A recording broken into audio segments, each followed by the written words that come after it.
¿Qué tal a todos? Bienvenidos a este nuevo análisis. Hoy vamos a tomar un tema que a primera vista podría parecer un laberinto aburrido de reglas y papeleo, la normativa de seguridad química, y lo vamos a transformar en lo que realmente es, una historia fascinante sobre cómo evitar el desastre. Básicamente, vamos a explorar este concepto de pasar del caos al control, porque, seamos honestos, los productos químicos son inherentemente impredecibles, y necesitamos reglas muy claras para que no se conviertan en un peligro letal. A ver, para empezar hay que definir de qué estamos hablando. ¿Qué es exactamente una sustancia peligrosa? Y ojo aquí, no estamos hablando solamente de barriles radioactivos que brillan en la oscuridad, tipo película de ciencia ficción. La definición es súper amplia. Es cualquier cosa que genere un riesgo para la salud, la seguridad o el bienestar. Esto va desde los solventes gigantescos en una planta industrial hasta esa mezcla de cloro y otros limpiadores que alguien dejó mal cerrada en la bodega de su casa. El peligro no discrimina si el envase es de 1000 litros o de medio litro. Bueno, esta es nuestra hoja de ruta para hoy. Vamos a ir paso a paso. Veremos el peligro que nos rodea, cómo se clasifican los riesgos, las reglas para guardar todo esto de forma segura, cómo prevenir accidentes y para cerrar, un caso súper práctico sobre las empresas de sanitización. ¡Comencemos!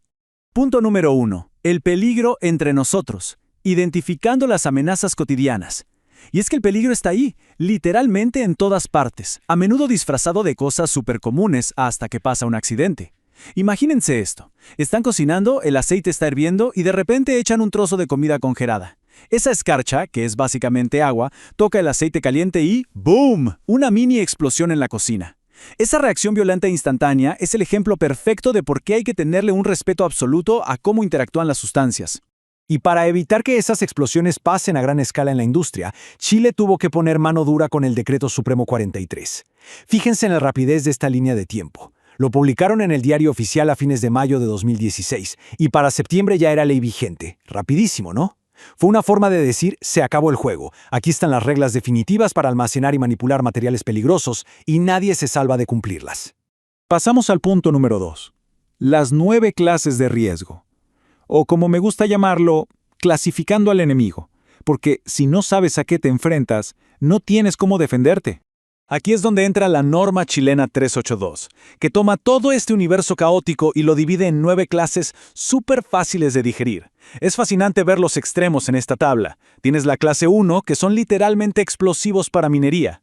Luego pasas a la clase 3, con líquidos tan comunes como la pintura. Llegas a la clase 6, y ahí entran cosas como el virus del COVID-19 en un laboratorio.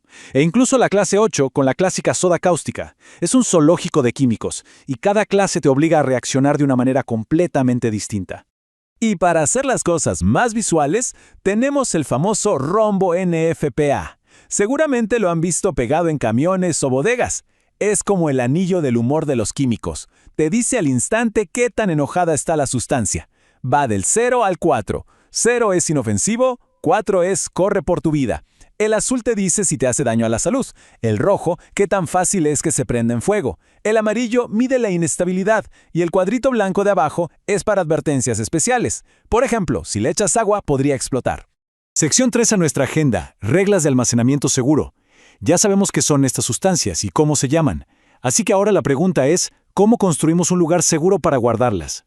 Para que se hagan una idea del nivel de control, el número mágico aquí es 10. Si alguien almacena 10 toneladas de sustancias inflamables o 30 de otras peligrosas, las alarmas legales suenan de inmediato. A partir de ese volumen, es absolutamente obligatorio tener una autorización sanitaria regional. No es opcional, no es una recomendación. Si llegas a esa cantidad, necesitas luz verde oficial para seguir operando. Y claro, que te den esa autorización no es nada fácil. La bodega tiene que ser prácticamente un búnker. Los pisos tienen que ser impermeables, nada de porosidades para que no se filtre ningún derrame a la tierra. Tienes que mantener una distancia de 2.4 metros entre químicos incompatibles. Digamos que es como un distanciamiento social estricto para químicos. Se necesitan canaletas o arena para contener posibles derrames, ventilación garantizada, y si pasas de las 6 toneladas, sí o sí debes tener una ducha de emergencia y un lavaojos ahí mismo. Cuarto tema, identificación y control preventivo. Porque, seamos francos, los muros de concreto y los pisos sellados no sirven de absolutamente nada si la persona que está adentro no tiene idea de qué está manipulando. La información es nuestro verdadero escudo. Aquí es donde entra la gestión de información. Primero, Todo debe tener su número ONU en la etiqueta, que es como el pasaporte internacional del químico. Segundo, la famosa hoja de datos de seguridad, la HDS. Este es un documento brutalmente detallado de 16 secciones que el proveedor te tiene que entregar. Esos papeles tienen que estar impresos y a la mano, pero afuera de la bodega, por si hay un incendio y no puedes entrar. Y finalmente, la joya de la corona, capacitación anual obligatoria. De nada sirve el manual si el equipo no lo sabe usar. Entonces, con todas estas reglas industriales tan estrictas, surge una duda súper interesante.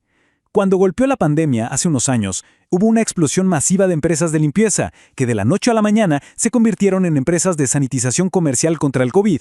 La pregunta es, ¿cómo lograron estas normativas mantener bajo control a un rubro que creció a esa velocidad? Esto nos lleva a nuestro quinto y último punto, la práctica. Veamos cómo aterriza todo esto en el mundo real de las empresas sanitizadoras.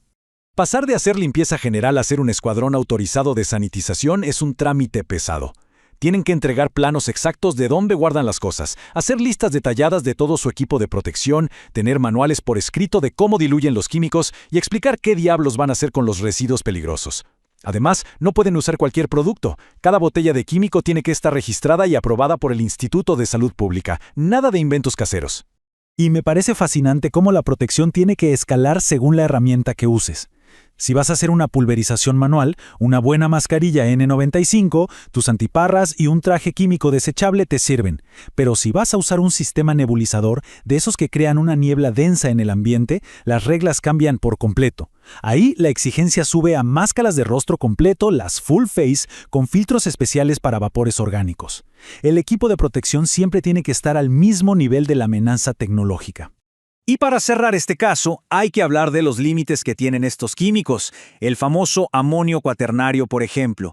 La ley es tajante, es solo para objetos y superficies inertes. ¿Se acuerdan de esos populares túneles de sanitización por donde hacían pasar a la gente a la entrada de los supermercados? Pues está absoluta y estrictamente prohibido rociar ese químico directamente sobre humanos.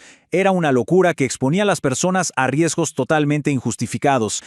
Al final del día, toda esta burocracia, los rombos de colores, las hojas de datos y los trajes de protección no son solo una lista de verificación para que el inspector no te multe. Son literalmente la línea que separa un martes cualquiera de un desastre total. Y esto nos deja con una idea bastante provocadora. Si lo ordinario puede volverse caótico en cuestión de segundos, ¿qué otras sustancias peligrosas podríamos tener escondidas a plena vista, en nuestra casa o en el trabajo, que aún no estamos respetando como deberíamos? Entender el riesgo siempre es el primer paso para dominarlo. Hasta la próxima.